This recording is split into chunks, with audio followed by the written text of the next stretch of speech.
magpapasabog ng isang expose ng walang dokumento. At ang dokumentong hawak nga niya ay yung Cabral Files. At sa tingin ko, bilang isang bihasang pamamahayag, itong si Loren Legarda must have agreed na authentic yung hawak ni Congressman Leviste. Pangalawa, bakit naman masisigurado na authentic yan?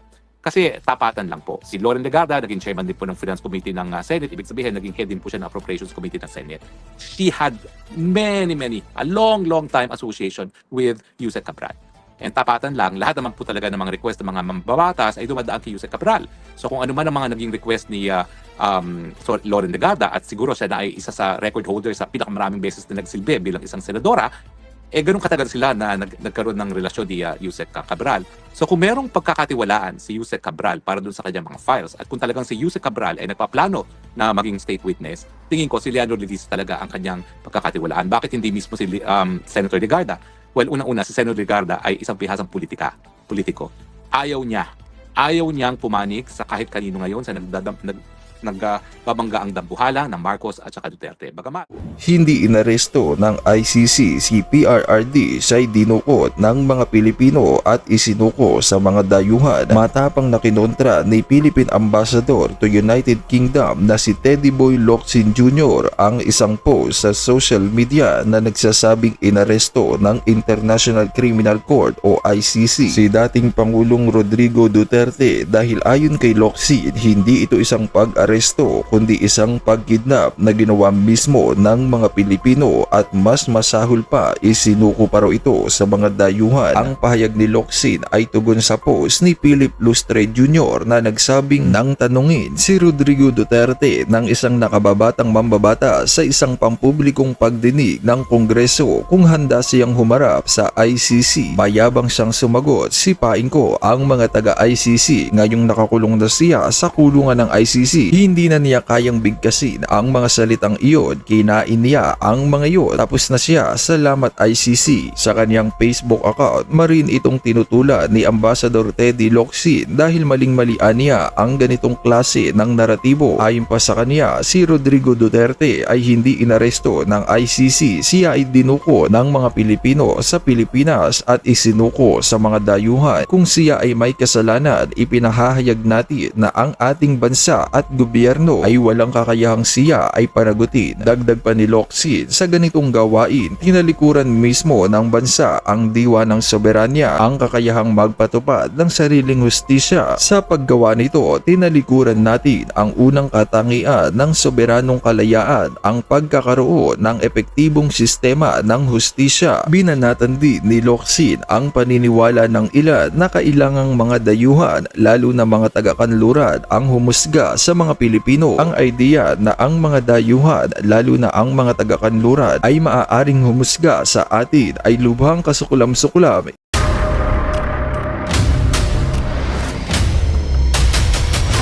Bago tayo mag-umpisa, baka pwede nyong i-like ang video na to. Malaking bagay ang like sa aming mga content creators. Maraming salamat po.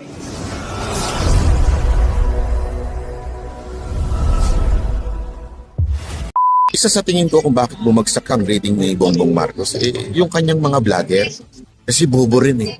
Alam mo kung yung mga vlogger niya matitino, may utak, magaling magpaliwanag, sana, hindi ganun kabagsak ang trust rating ni Marcos.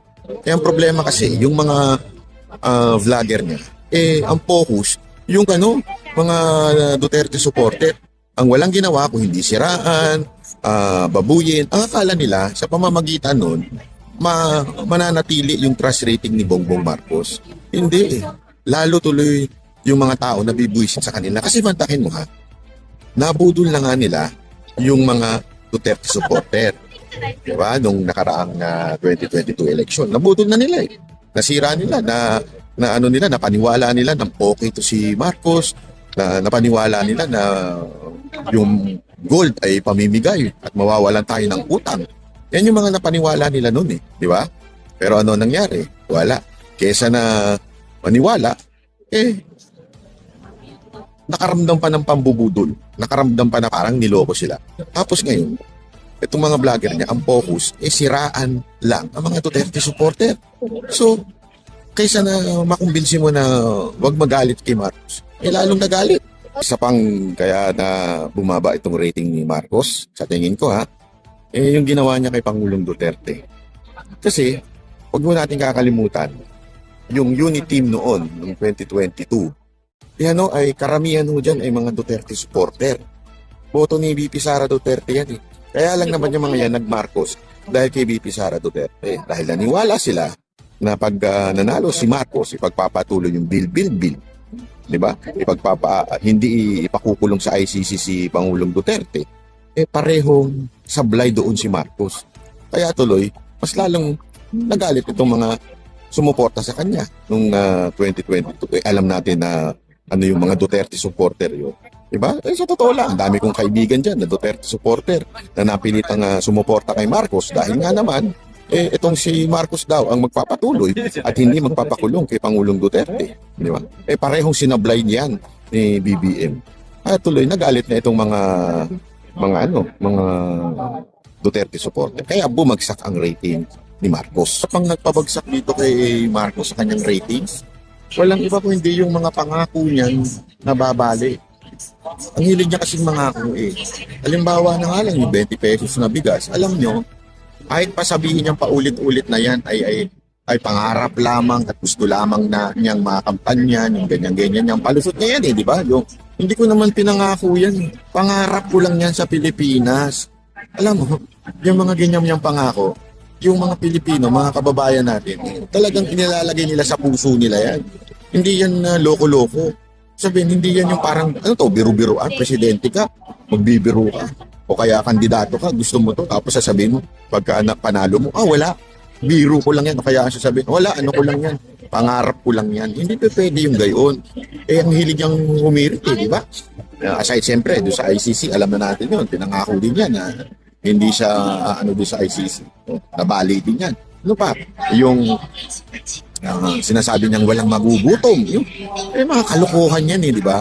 So yung mga kababayan natin na nakakarinig yan, akala niya, para bang, wala, hindi siniseryoso. Hindi. Tumatatak yan sa puso't isipan ng mga Pilipino. Sinasabi nila, bakit ganun? Walang magugutom pero puro gutom. Di ba? Ano pa? Sasabihin, 20 pesos na bigas, hindi naman dagdag yan sa problema ni Marcos na kaya siya patuloy na bumubulusok yung kanyang trust rating pababa. Isa pa yung kanyang mga gabinete na puro sablay. Diba? Mantakin mo ang mahal na nga ng bilihin. Panay pa ang sabi na ang Noche Buena kaya ng 500. Yung mga ganyang pronouncement, nakakabuisit yan Yung mga kapalpakan ng kanyang mga gabinete, nabibuisit siya, lalo ang mga Pilipino niyan. O yung papalit-palit niyang sekretary, hindi mapakali. Di ba? Na ilang beses pinalitan yung PCO secretary, yung kanya mismo executive secretary, na ilang beses, di ba? Una pa lang dun si Atty. Vic, okay na sana. Pinalitan dahil nag-resign pala dahil sa kapalpakan nitong mga nakapaligid kay Marcos. Kaya nabibuisit. Yun yung sinasabi natin. Ano pa po, yung mga sekretary niya na hindi lang sablay, kung ano-ano pa yung sinasabi. Yung si DBM, secretary, isa pa yun. Diba? Hindi natin alam. Kasi ang sabi nila, mga nag-resign na. Pero, diba, nalaman natin doon sa executive secretary pa lang Nalaman na natin, nakalukuhan na nag-resign. Nalaman na lang through other people. Ganun kalala Ano ibig sabihin nito? Isa pang nagpabagsak kay Marcos, yung leadership niya. Hindi nakikita ng mga Pilipino na leader siya. Sa madaling salita, tama si Tatay Digong. Weak itong Marcos na to. Napakahinang nila lang. Walang leadership. Yan ang isa pa ng pabagsak dito sa rating ni Marcos. At ang pinakadahilan kung bakit bumagsak ang trust rating ni Marcos ay walang iba kung hindi itong corruption issue. Alam naman po natin, di ba? Pag Marcos is equals to corruption. Iyan yung naging tatak ng panahon ni Marcos Sr., di ba? Kaya nga tayo ay nalagay sa Guinness World Record ng pinaka-corrupt na presidente ay yung kanyang ama. Ngayon, binagyan ng pagkakataon ng tadhana na mabago yan, imahe na yan. Pero kaysa na nagkaroon ng pagbabago, ang imahe ni Marcos, walang iba at nangyari lalong napatunayan, lalong na-confirm na etong si Marcos ay talaga may tatak ng korupsyon. Kasi yung korupsyon, maraming form yan. Hindi lang naman po yan yung nagnakaw ka. Ang korupsyon, maaaring nagpabaya ka. Ay, kasi kung papalusa, sabihin ng iba, wala namang ebidensya, wala namang resibo. Pero tandaan natin, ang budget na pinakakurap sa kasaysayan ng Pilipinas, nagsimula sa kanyang opisina at nagtapos din sa kanyang opisina dahil siya ang pumirma. Ngayon, mantakin mo nagkagulo na, nagka-iskandalo na doon sa korupsyon ng 2025 budget. Mantakin mo, inulit pa. At ngayon, sa mga allotment o insertion, di ba? Ay meron po nandoon ng pangalan ng kanyang asawa. Mantakin mo, proponent ang kanyang asawa. Talaga nga namang ano po yun, malalagay sa alanganin, di ba, ang kanilang imahe. Yan ang isa sa mga dahilan kung bakit bumagsak ng tuluyan ang trust rating ni Marcos. Ay dahil sa malupit na korupsyon sa Pilipinas. Kayo, ano sa tingin ninyo mga dahilan kung bakit bumagsak ang trust rating ni Marcos o ni BBM?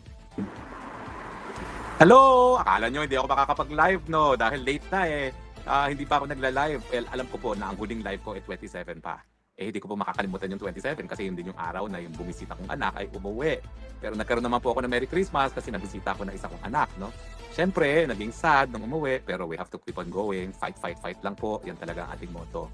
So anyway, alam nyo, kung tutuusin talaga, ako'y narito ngayon magkakape kasama yung mga kaibigan, no? Malayo po itong pinuntahan namin sa kape, pero isang historical place, no?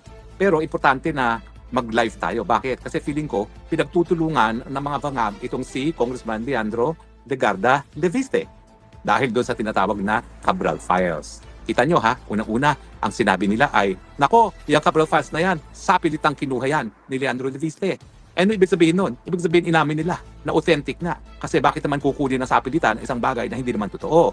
Pero at the same time, ito namang si ombudsman, ang sinabi ang pinakita lang sa amin ay partial, hindi yung buo. Pero ang sinabi naman talaga ni Congressman Leandro Leviste na pinaniniwalaan ko naman, talaga naman binigay nila at pinakita niya. Malaya niyang pinakita yung files sa ombudsman dahil alam naman niya na sa ating saligang batas, talagang tanging ombudsman lang naman talaga may kapangyarihan na gumawa ng kaso, no? Sang-ayon doon sa Cabral Files. Tapos syempre, itong si Vince Dizon na hindi ko alam talaga kung bakit ganyan ngayon ang sinasabi ni Vince Dizon. Pero alam ko kasi matino naman si Vince Dizon yan, no? Nung kami magkasama sa kabinete ni Tatay Digong, no? Pero ngayon, pinasisinungalingan niya na may alam daw siya sa Cabral Files. Pero ang version naman ni Congressman Leviste na talagang alam naman ni Secretary Dizon yan at parang sinusugan pa niya yung pagkuha ng files at para ipasa publiko nga yung files na yan.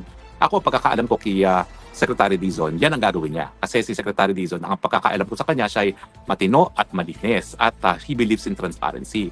Kaya nung sinabi niya na talaga may basbas pa nga yan ni Secretary Dizon, walang kaduda-duda yan na yan talaga ay binasbasan ni Secretary Dizon. Hindi ko lang alam kung bakit ngayon ay umaatras siya at sinasabi niya na hindi niya ino-authenticate yung mga dokumentong yan. Obviously, kaya yan na siguro sinusuppress ngayon to the point na hindi pa pinayagang mag-privilege speech itong si Kong Leviste sa Kongreso nung huling session ng Kongreso ay dahil gusto nilang isuppress kung anong nilalaman ng Cabral Files.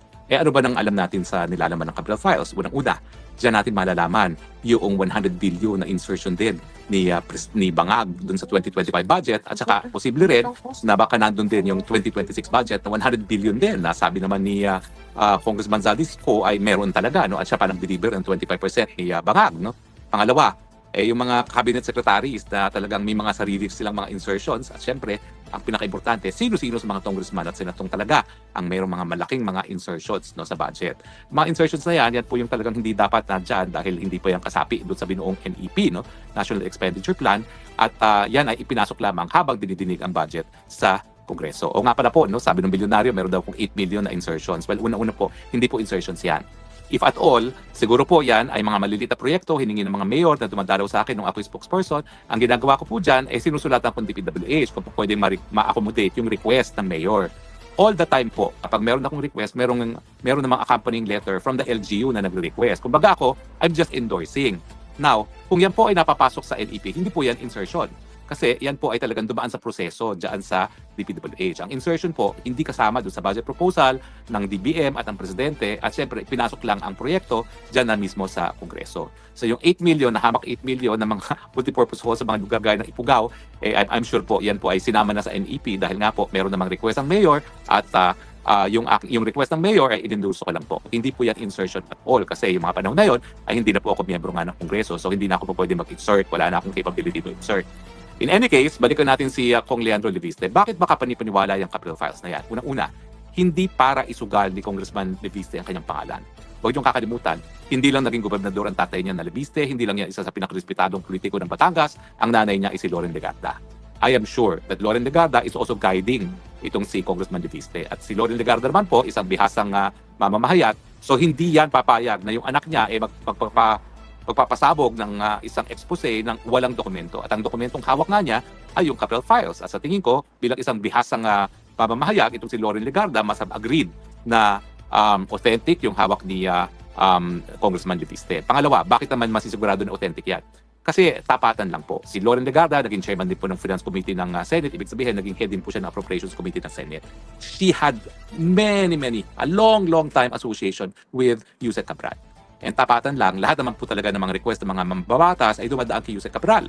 So kung ano man ang mga naging request ni Loren Legarda, at siguro siya na ay isa sa record holder sa pinakamaraming beses na nagsilbi bilang isang senadora, ganun katagal sila na nagkaroon ng relasyon ni Yusek Cabral. So kung merong pagkakatiwalaan si Yusek Cabral para dun sa kanyang mga files, at kung talagang si Yusek Cabral ay nagpaplano na maging state witness, tingin ko si Leandro Leviste talaga ang kanyang pagkakatiwalaan. Bakit hindi mismo si Senator Legarda? Well, unang-una, si Senator Legarda ay isang bihasang politiko. Ayaw niyang pumanig sa kahit kanino ngayon sa nagbabangga ang dambuhala ng Marcos at saka Duterte. Bagamat si Senator Legarda po ay tumakbo kasama namin sa unit team. So sa pag-iisip ni Loren Legarda, suportado ko pareho yan. Alam kong nag-aaway sila pero hindi ako papanig. Pero ang anak naman niya ay pwedeng pumanig. At syempre,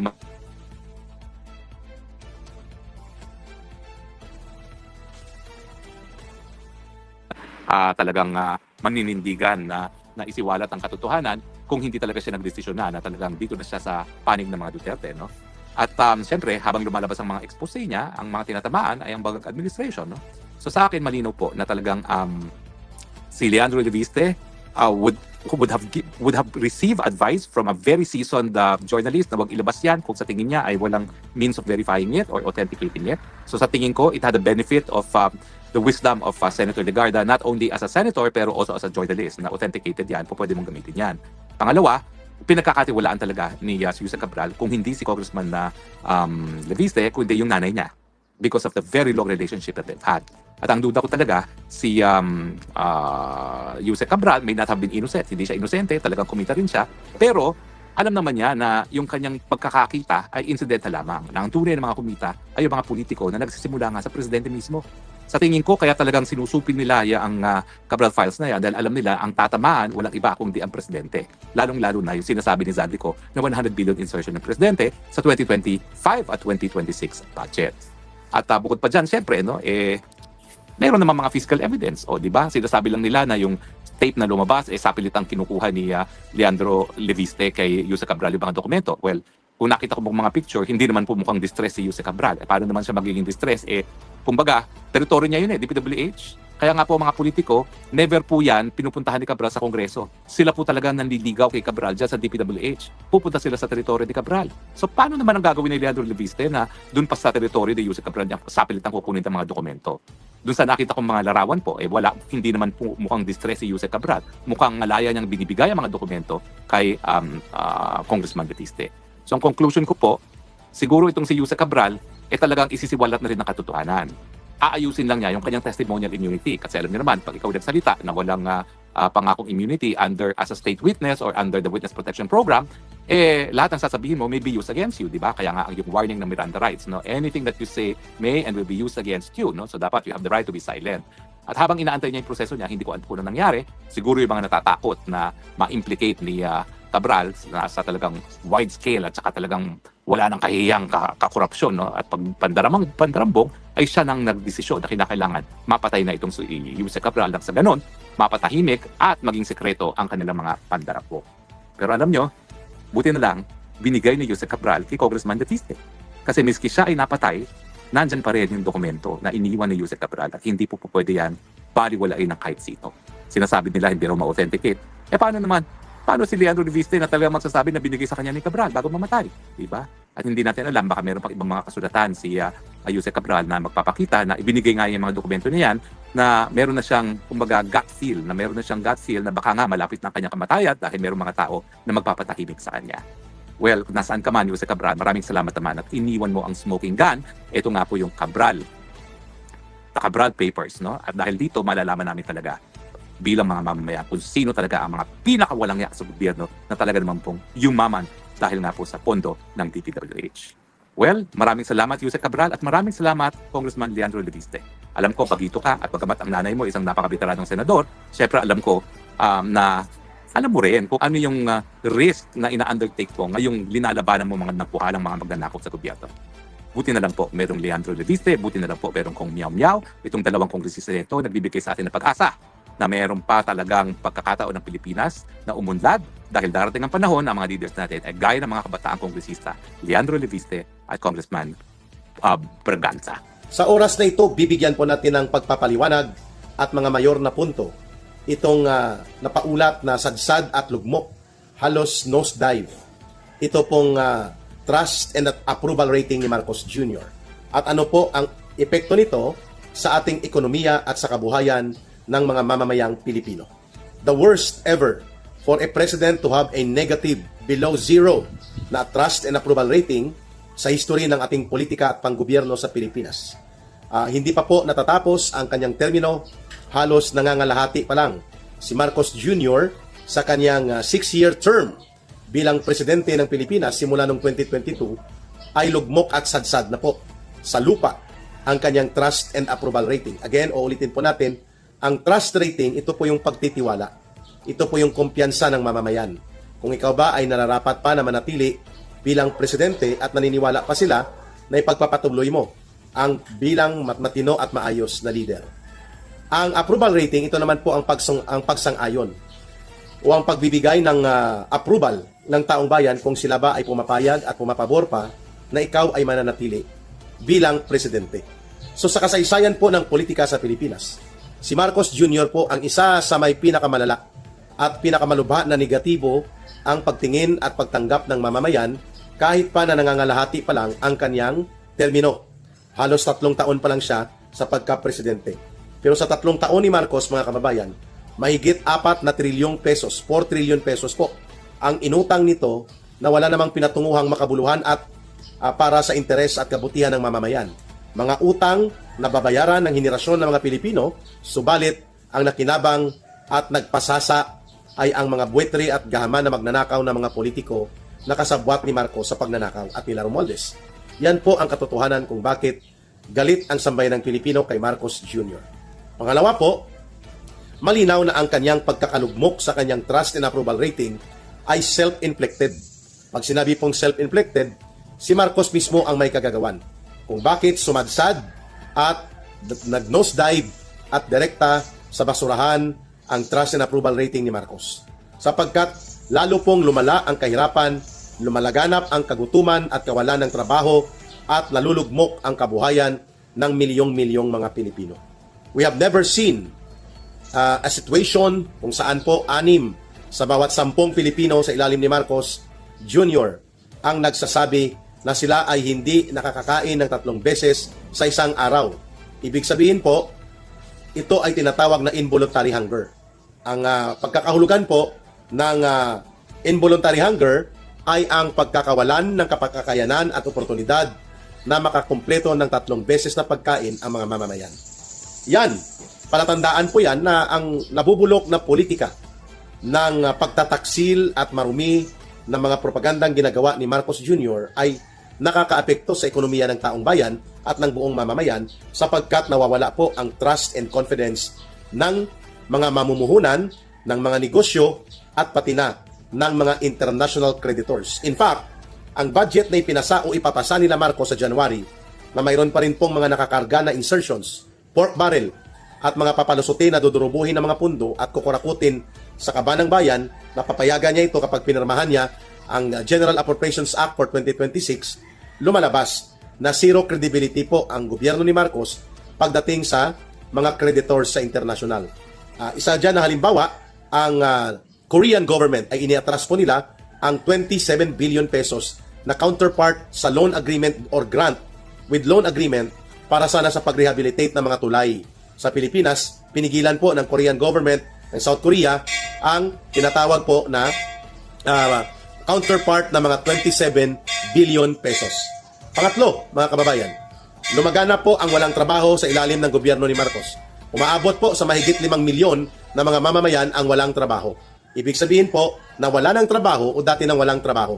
So kung i-compute po natin yan sa a family of 5, mahigit kumulang 25 million Filipinos ang kanilang pamilya ay kulang at halos walang trabaho. O ibig sabihin po, sila ay nasa linya ng mga mahihirap na pamilyang Pilipino. Kaya tumutugma itong statistics na inilabas mismo ng Philippine Statistics Authority na almost 60% ng mga Pilipino nagugutom araw-araw. Kulang at walang pagkain, wala ring trabaho, at lugmok ang kabuhayan, wala pang bastante at walang regular na kita. Yan ang dahilan kung bakit mataas po ang diskontento ng mamamayang Pilipino sa gobyerno ni Marcos at Romualdez. Samantala, nakikita at nararamdaman ng taong bayan ang patuloy na pangangamkam at pagkakaroon ng pagnanakaw na malawakan sa pamamagitan ng korupsyon at pandarambong sa pundo ng pamahalaan. Sa flood control projects, hindi may paliwanag ni Marcos Jr. at ng mga tauhan niya bakit nawawala ang almost 1.4 trillion pesos na pundo at bakit ang mga mahalagang infrastruktura kagaya po ng pagkontrol ng pagbaha, mga pagpapaunlad ng kalsada at mga school buildings hindi naman nararamdaman ng mga mamamayan. In fact, nakakahiya po sa 2025, wala pang hindi pa umabot mga kababayan sa 500 na school buildings ang naipatayo nila Marcos sa isang taon. Samantala po, sa panahon ni Pangulong Duterte, nag-a-average between 18,000 to 23,000 classrooms para sa pampubliko na mga paaralan, elementary and high school, ang naipapatayo ng gobyerno ni Pangulong Duterte. Samantalang ang ating shortage for classrooms, mga kababayan, under the Marcos government, umaabot sa 140,000 classrooms ang kulang para lubusang makapag-aral ng maayos at matino ang mga kabataan mula sa elementarya at high school. So sana punta ang billion, hundreds of billions na pondo na ina-allocate, ina-appropriate para sa infrastructure projects. Di walang paliwanag, alangan namang ito ay nilunok ng Bakunawa o ng Anakunda. Di ibig sabihin po ninakaw. At walang ibang nagawa si Marcos sapagkat siya ang mastermind at sila nila Romualdez. Yan po ang ibinulgar mismo ni Ginoong Saldico. So, how would you expect the people to believe and give their trust and confidence and give their approval kay Marcos kung ganito po ang kalagayan ng ating bansa? Kaya nga, the worst government next to Marcos Sr. na tatay niya na naging diktador at pasista at naging mapanupil at mandarambong na gobyerno, mukhang sasapawan pa at hihigitan ni Marcos Jr. ang kasamaan na idinulot ng rehimeng Marcos dictatorship noong panahon ng martial law hanggang sa napalayas po sila noong 1986. Ang nakakabahala ay ito po ang forecast na inilabas ng World Bank. Ang World Bank po ay organisasyon ito ng mga mamumuhunan at mananalapi na binubuo ng iba't ibang mga bansa at gobyerno para mag-alalay o magbigay po ng financial and economic advice and policy support sa mga bansa na nagde-develop. At nagpapautang po ang World Bank para punduhan ang mga infra projects or mga kalsada, school buildings, tulay, kung may katuturan na ito ay totoo at lubusang mapapakinabangan ng mga mamamayan sa ilalim ng umiiral na gobyerno. Pero matamlay po ang World Bank sa pagbibigay ng anumang loan support sa gobyerno ni Marcos sapagkat nakikita nila mga kababayan. At ito po ay batay sa mga datos at impormasyon na kinukurakot lamang ng mga aliporis ni Marcos sa pangunguna mismo nila Marcos at Romualdez ang malaking pondo na supposedly ay para sa pag-aayos ng agrikultura, pag-improve ng modernisasyon at mechanization ng ating agriculture at pagsasagawa ng maraming infrastructure projects upang dugtungan ng matino at maayos ang build projects sa ilalim ng Duterte government. Hindi po ito nangyari.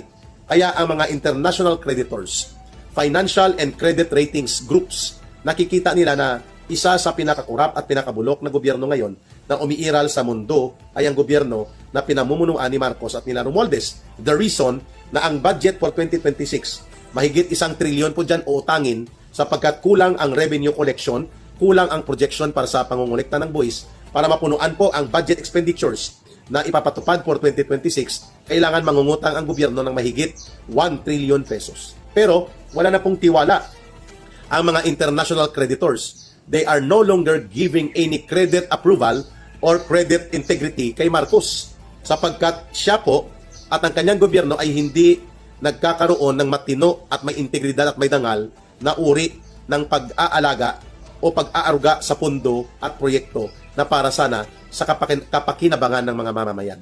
Kaya zero credibility din po ang government ni Marcos at Romualdez pagdating sa mga international creditors. So saan nila kukunin ang mahigit 1 trillion pesos na budget deficit? Pag sinabing budget deficit, ito po ay kulang doon sa resources at revenue na kayang ipasulpot at kayang kolektahin. Kaya mga 1 trillion pesos po ang dapat utangin o i-produce ng gobyerno ni Marcos. Pero wala siyang mapagkukuhanan nito sapagkat bagsak din ang kanyang credit integrity at trust and approval for credit management support mula sa mga dayuhang mamumuhunan at international creditors. Kalunos-lunos po ang prospects ng ating bayan. From a 6.7% na GNP rate growth, magiging 4.1 lang. So ibig sabihin po, pabagsak ng pabagsak ang ekonomiya ng Pilipinas habang nawawalan ng kredibilidad, ng pagtitiwala ang taong bayan sa kakayanan at katinuan ng gobyerno ni Marcos. Tatlong mayor na issue po dyan ang hindi kayang mapigilan ni Marcos at ng kanyang mga publicity and propaganda handlers at mga PR operators na binabayaran nila ng hundreds of millions of pesos mula sa pundo ng bayan. Mga tagapagsagawa ng tagapaghilot ng public opinion. Yan po ang PR operators. Number 1, laganap na korupsyon, malala at malubha na pandarambong sa pundo ng bayan. Naniniwala ang mamamayan na ang pasimuno nito walang iba kundi si Marcos. Kaya po itong massive corruption, large-scale plunder of government fund, walang iba po na epekto ito kay Marcos kundi pagkabagsak ng kanyang credit integrity sa international creditors at mga bangkong mamumuhunan kagaya po ng World Bank at ng iba pang mga foreign assisted agencies na tumutulong sana sa mga developing countries. Dahil sa large-scale plunder and massive corruption, zero integrity, zero credibility ang gobyerno ni Marcos. Walang magpapautang, walang namumuhunan sa Pilipinas. Number 2, ito pong issue ng malaganap na paggamit ng pondo upang gamitin sa political operations, sa pagdurog at pagparalisa sa kanyang political enemies. Yan po ang dahilan na nakikita ng mga mamamayan na inutil at bulok talaga ang gobyernong Marcos sapagkat inuuna nito ang maruruming diskarte sa politika. Which, kaya nga naibulgar mismo na gumamit sila ng panunuhol at pangbabraso gamit ang pangungurakot sa pundo at budget ng gobyerno upang may palusot lamang ang impeachment gimmick nila laban kay Vice President Sara Duterte na ang kinahinatnan ibinasura lamang ito ng Korte Suprema at hindi sinakyan at pinausad ng Senado. Naging bugok ang kanilang impeachment gimmick. Nakita ng taong bayan kung paano pinagtaksilan ni Marcos. Si Pangulong Duterte ginamit ang bogus na ICC na parang sindikato, pinadukot, pinatapon at pinakulong ng iligal at hindi makatao si Pangulong Duterte. Ang ginamit na pundo mula sa kaban ng bayan. At iyan ay isang malaking kataksilan at malalang pagtatraidor sa soberenya at integridad ng bansang Pilipinas. Ang isa pa po na nais nating puntuhan kung bakit ang paglala ng ekonomiya at ang paglubha ng kabuhayan at survival ng mga Pilipino ay nakabatay po sa kung bakit nalulugmok din ang politika at pamumuno ng gobyerno ni Marcos ay ang iskandalo na ito ay wala sa wastong katinuan ng kanyang pag-iisip. Siya po ay tinuturo ng kanyang kapatid at marami pang nakakaalam na naglululong sa droga. At kaya ang epekto nito sa kanyang matino at maayos na pag-iisip ay wala na rin po ang kanyang mental health and mental disposition upang harapin ang mga usapin ng matino at maayos na pamumuno. Kaya nawawala po ang pagtitiwala ng mamamayang Pilipino sa kanya. Ama naming Diyos na makapangyarihan sa lahat, salamat po sa iyong pagmamahal na hindi nagmamaliw. Sa gitna ng kaguluhan sa aming bansa, turuan niyo po kaming magtiwala sa iyong hustisya at hindi sa hustisya ng tao. Linisin niyo po ang aming mga puso at ituro niyo po ang tamang daan ng katotohanan at pag-ibig. Tulungan niyo po kaming maging ilaw sa gitna ng dilim at ipakita sa mundo na may pag-asa pa sa pangalan ng aming Panginoon Hesus. Salamat po sa pag-ibig po ninyo at salamat sa pagdinig ng aming mga panalangin at iligtas niyo po kami. Sa pangalawa po ninyong pagparito at patawarin po kami sa lahat ng aming mga pagkukulang at pagkakasala sapagkat ito po ang aming samot hiling sa matamis na pangalan ng aming Panginoong Hesus. Amen. Sa lumang silid, mag-isa kang tahimik. Walang kamera, palakpak ay wala na. Ngunit sa bawat pader ng bayang iniwan mo, may pangalan mong di na mabubura.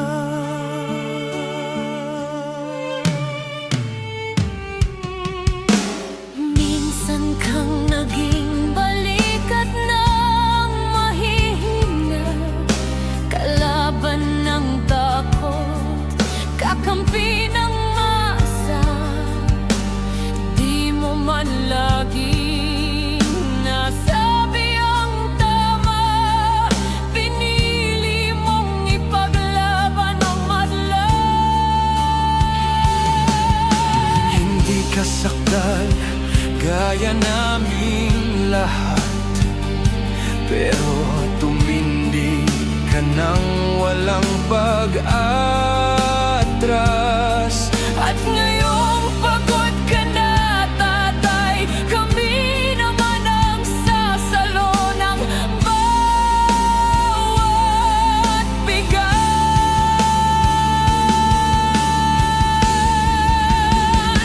Hanggang sa dulo, ikaw ay mahal. Kahit papagod na ang iyong katawan, tatay, salamat sa iyong paglaban. Ngayon, kami naman hanggang sa dulo. Di ka namin iiwan. Ang kwento mo'y dala ng bayan.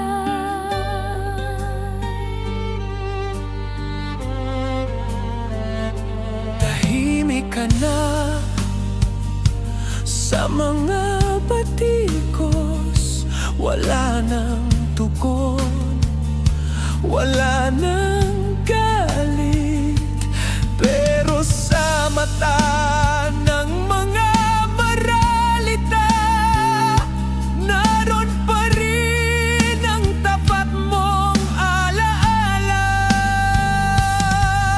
Marami mang di nakaintindi, marami pa rin ang di nakakalimot. At ngayong wala ka ng kapangyarihan,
At yun na nga mga kababayan, ano na ang masasabi mo? Kung mayroon kayong hinaing at komento patungkol sa balitang ito, please comment down below. Pag-uusapan natin yan sa comment section. At kung nagustuhan nyo ang video, ay huwag kalimutang mag-like at i-share na din para mas marami pang makaalam at umabot ito sa marami sa ating mga kababayan. Maraming salamat po. Mabuti pa ang sardinas, may label. Eh tayo, wala. Oo nga pala. Nay, ito na yung bayad ko sa isa, ano? O, kunin mo yung isa. Isa muna, iyan, no? Tapos, isa pa, di ba? 4 dapat na sardinas, eh. Yan. 3 na. Pang-4 na sardinas. Okay na.